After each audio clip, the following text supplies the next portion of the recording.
Ukraine Russia വാർ അതിൻ്റെ Caesar proposal America റഷ്യയോട് സംസാരിച്ചു കഴിഞ്ഞു.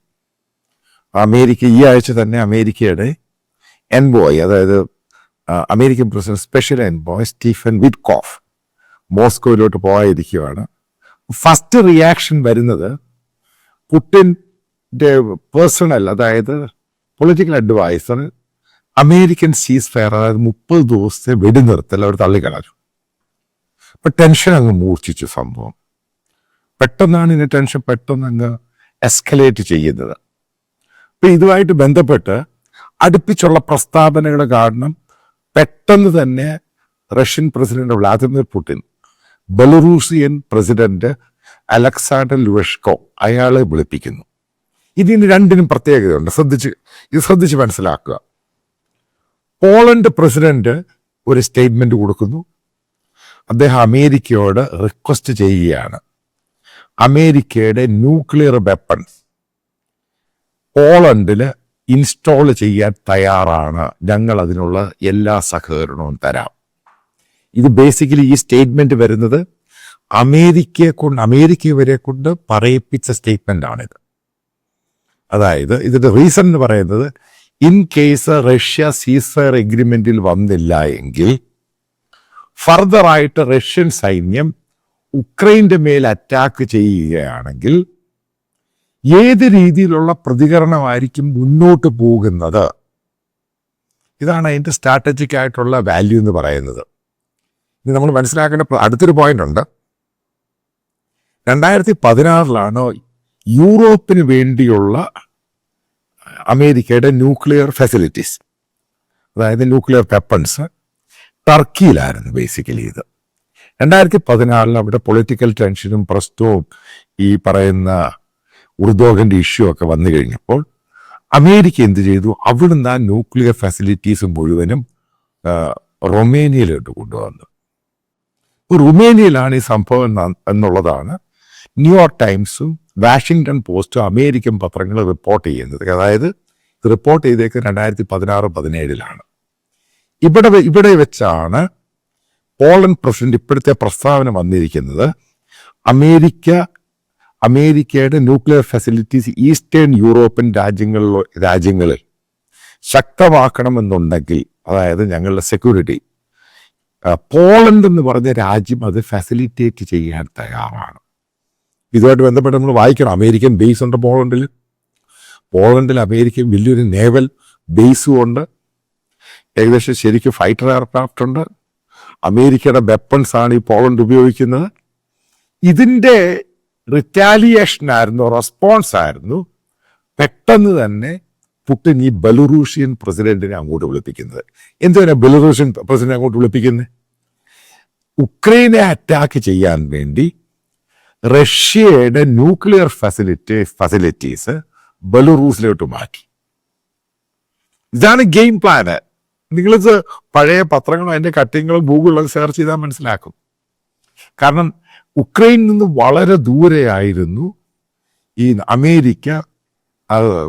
റഷ്യയുടെ ന്യൂക്ലിയർ ബേസ്.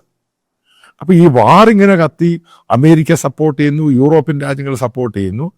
അപ്പൊ വാർ ചിലപ്പോൾ ഇൻ കേസ് റഷ്യ തോൽക്കുകയാണെങ്കിൽ ഉക്രൈൻ്റെ മുകളിൽ ന്യൂക്ലിയർ വെപ്പൺസ് വിടാൻ സാധ്യതയ്ക്ക് വേണ്ടി, ഭയപ്പെടുത്തുവാൻ വേണ്ടി അവർ ബെലറൂസിലോട്ട് മാറ്റി.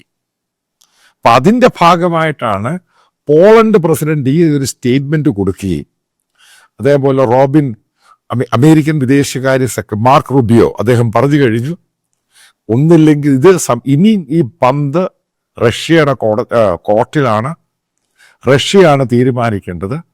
ഫർദർ എന്ത് നോക്കിയിട്ട് അമേരിക്ക അതിനനുസരിച്ച് നടപടിയെടുക്കും. അത് താക്കീതാണ്, ഒരു വാണിംഗ് ബേസിക്കലി. അപ്പൊ അതിൻ്റെ ഭാഗമായിട്ടാണ് ഓരോ ഡെവലപ്മെന്റ്സ് നടക്കുക. അപ്പോൾ അവസാനം ചിലപ്പം റെക്കോർഡ് ചെയ്യുന്ന സമയത്ത് പെട്ടെന്ന് തന്നെ ഈ സംഭവങ്ങൾ എസ്കലേറ്റ് ചെയ്യുമ്പോൾ തന്നെ ലോകമാധ്യമങ്ങൾ പല രീതിയിൽ റിപ്പോർട്ട് ചെയ്യാൻ തുടങ്ങുമ്പോൾ പെട്ടെന്ന് തന്നെ പുടിൻ പറയുകയാണ്, അതായത് ആദ്യം തള്ളിക്കളഞ്ഞ സീസർ പ്രപ്പോസലിന് റഷ്യയുടെ പ്രസിഡന്റ് ജോയിന്റ് പ്രസ് കോൺഫറൻസിൽ പറയുകയാണ്, അമേരിക്കയുമായിട്ട് ഡിസ്കസ് ചെയ്യാൻ താല്പര്യമുണ്ട്. പെട്ടെന്ന് മാറി, പേടിച്ചു. അപ്പോൾ ഇതുമായിട്ട് ബന്ധപ്പെട്ട് നമ്മൾ നോക്കാം. അതായത് റഷ്യയുടെ ചുറ്റും അമേരിക്കയ്ക്ക് ഇതിൽ 18 ബേസാണ് ഉള്ളത്. അതിനകത്ത് 2-3 ന്യൂക്ലിയർ കമാൻഡുകളുണ്ട്. പിന്നെ ഈ റഷ്യയുടെ നേവൽ എന്ന് പറയുന്ന മുഴുവനും അമേരിക്കൻ വെപ്പൺസ് കൊണ്ട് ഉക്രൈനിൽ അടിചൂര കിടന്നു. അതായത് ബേസിക്കലി നമ്മൾ നോക്കുകയാണെങ്കിൽ റഷ്യക്ക് നേവി എന്ന് പറയുന്ന വലിയ സീറോ ആയിട്ട് മാറി.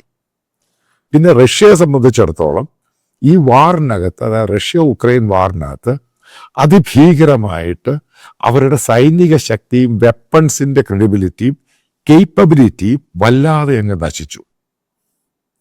ഈ ഒരു സന്ദർഭത്തിൽ അമേരിക്ക ഇടപെട്ട ഉക്രൈൻ റഷ്യ സീസ് ഫയർ ഉണ്ടായില്ല എങ്കിൽ, മറ്റേ ബൈഡൻ പോലെയല്ല ഈ ട്രംപ്. കാരണം അമേരിക്ക ഒരുമിച്ച് കൂടെ നിൽക്കുകയാണ് നമ്മുടെ ട്രംപിൻ്റെ കൂടെ. ഇവർ കയറി ഉക്രൈന് പകരം അമേരിക്ക കയറി ഇതങ്ങ് അറ്റാക്ക് ചെയ്യും. അതേപോലെ ഉക്രൈനോട് പറയും നേരെ അങ്ങ് മിസൈൽ നേരെ അങ്ങ് മോസ്കോയിലോട്ടങ്ങ് വിടാൻ പറയും. പിന്നെ വാറിൻ്റെ ഗതി അങ്ങ് മാറും. പിന്നെ ന്യൂക്ലിയർ വെപ്പൺസ് ഉണ്ട്. കാരണം ഇതിനെ സപ്പോർട്ട് ചെയ്യാൻ അമേരിക്കൻ ന്യൂക്ലിയർ വെപ്പൺസ് ഉണ്ട്.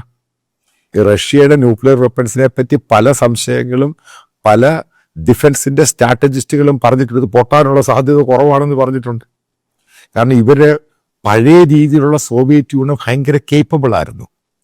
അതിനുശേഷം ഈ കോൾഡ് വാർ എല്ലാം മാറിയ ശേഷം ഈ റഷ്യ എന്ന് പറയുന്ന റഷ്യൻ ഫെഡറേഷൻ ഇതിനു വേണ്ടി കൂടുതൽ പണം ഇൻവെസ്റ്റ് ചെയ്തില്ല. പുതിയ ടെക്നോളജിയൊക്കെ വന്നു കഴിഞ്ഞപ്പം റഷ്യ ഈ പറയുന്ന അപ്ഗ്രേഡ് ചെയ്യാൻ പലതും മറന്നുപോയി, ചെയ്തില്ല. ബേസിക്കലി ഇൻവെസ്റ്റ് ചെയ്തില്ല. അപ്പം അതിൻ്റെ പേരിൽ റഷ്യൻ ന്യൂക്ലിയർ വെപ്പൺസ് പ്രോപ്പറായിട്ട് പ്രവർത്തിക്കുമോ ഇല്ലയോ, ഇപ്പം ഇതിനെയൊക്കെ ആശ്രയിച്ചിരിക്കും. പക്ഷേ എനിക്ക് തോന്നുന്നില്ല ന്യൂക്ലിയർ വാർ ഉണ്ടാകാനുള്ള സാധ്യത. ഇതിനൊരു സൊല്യൂഷൻ ഉണ്ടാകാനുള്ള സാധ്യത കൂടുതലാണ്. പക്ഷെ ഇതിന് സീസ് ഫയർ ഉണ്ടായില്ല എങ്കിൽ അമേരിക്ക ഡയറക്റ്റായിട്ട് ഈ വാറിൽ റഷ്യക്കെതിരെ നേരിടും.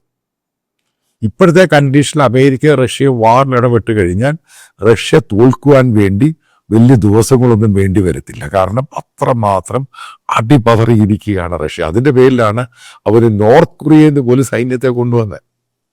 അപ്പോൾ വല്ലാത്ത സ്ഥിതിയിൽ പോകുന്നൊരു കണ്ടീഷനാണ്. എനിക്ക് തോന്നുന്നില്ല റഷ്യ ഈ ഒരു സന്ദർഭത്തിൽ ട്രംപിനെയോ അത് അമേരിക്കൻ പ്രപ്പോസലിനെയോ അതുപോലെ സീസ് ഫയർ എന്ന് പറഞ്ഞ് തള്ളിക്കളയാനോ പറ്റില്ല.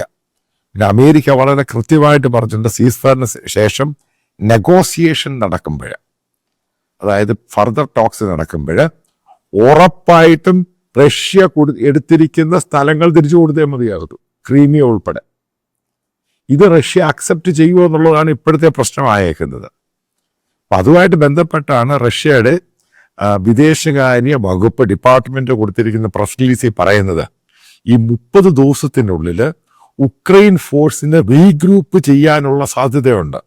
അതുകൊണ്ട് ഞങ്ങൾക്ക് താല്പര്യമില്ല. പക്ഷേ ട്രംപ് അഡ്മിനിസ്ട്രേഷനും യൂറോപ്യൻ രാജ്യങ്ങളും ബ്രിട്ടനുള്ള രാജ്യങ്ങൾക്ക് തീർത്തും പറഞ്ഞിട്ടുണ്ട് റഷ്യ വന്നില്ല എങ്കിൽ, ഇതുമായിട്ട് മുന്നോട്ട് പോയില്ല എങ്കിൽ കോയിലേഷൻ ഫോഴ്സും യൂറോപ്പും എല്ലാവരും കൂടെ കയറി റഷ്യ പണിയാനുള്ള സാധ്യത തള്ളിക്കളയാൻ പറ്റത്തില്ല. കാരണം ഒരു വല്ലാത്ത ഡേ ആണ് വരാൻ പോകുന്ന 3-4 ദിവസങ്ങളിൽ ഉണ്ടാകാൻ പോകുന്നത്. അതനുസരിച്ചായിരിക്കും ഫർദർ ഈ പറയുന്ന ഈ ഫർദർ വാർ എസ്കലേഷൻ ആണെങ്കിലും സീസ് ഫയർ ആണെങ്കിലും ഫർദർ സ്ട്രാറ്റജിക് ഡെവലപ്മെന്റ്സ് ആണെങ്കിൽ എന്താണെങ്കിലും ഈ പറയുന്ന 4-5 ദിവസങ്ങളിനുള്ളിൽ നമുക്ക് അറിയുവാൻ സാധിക്കും. ഈ പറയുന്നത് ഒരു റിക്വസ്റ്റാണ്, പക്ഷേ ഇത് മാൻഡേറ്ററി അല്ല. ഈ ചാനൽ പൂർണ്ണമായിട്ടും ഫ്രീ ആയിരിക്കും. പക്ഷെ നിങ്ങൾക്കറിയാം ഈ യൂട്യൂബ് ഗൂഗിളിൽ നിന്ന് കിട്ടുന്നത് അത് ഒരു പരിധി വരെ അതിനകത്ത് ഇതിൻ്റെ എക്സ്പെൻസുമായിട്ട് കമ്പയർ ചെയ്യാൻ പറ്റുകയുള്ളൂ. അപ്പം ഇതിൻ്റെ താഴെ ഇതിൻ്റെ കമൻറ്റ് ബോക്സിൽ ഇപ്പം ബാങ്ക് ഡീറ്റെയിൽസും കറണ്ട് അക്കൗണ്ടാണ് പിൻ ചെയ്തിട്ടുണ്ട്. പിന്നെ വീഡിയോയിൽ ഇതിൻ്റെ സ്കാനറുണ്ട്. അപ്പം നിങ്ങൾക്ക് താല്പര്യമുള്ളവർക്ക് അത് കോൺട്രിബ്യൂട്ട് ചെയ്യാം. മേക്ക് ഇറ്റ് ക്ലിയർ, ഇത് കംപ്ലീറ്റ്ലി ഫ്രീ ആയിരിക്കും. കുറച്ച് എക്സ്പാൻഷൻ പ്ലാനുകളൊക്കെ ഉണ്ട്. നല്ല മാൻ പവർ വേണം, കുറച്ച് കൂടുതൽ നല്ല ടെക്നോളജി വേണം. അതിനൊക്കെ സ്പെൻഡ് ചെയ്യണം. കാരണം ആൾക്കാരുടെ വ്യൂസ് കൂടുന്നുണ്ട്. നിങ്ങൾക്കറിയാം എനിക്ക് ഈ പറയുന്ന ഒരു വലിയ സബ്സ്ക്രിപ്ഷനൊന്നുമില്ല. സഹകരിക്കാൻ താല്പര്യമുള്ളവർക്ക് സഹകരിക്കാൻ. ഒരു കാരണവശാലും ഇത് നിർബന്ധമോ മാൻഡേറ്ററി അങ്ങനെ ഒന്നും തന്നെയല്ല. നിങ്ങൾക്ക് താല്പര്യമുള്ളത് മാത്രം. വിശ്വസിക്കുന്നു നിങ്ങൾ ഇതിൽ കോൺട്രിബ്യൂട്ട് ചെയ്യുമെന്ന്.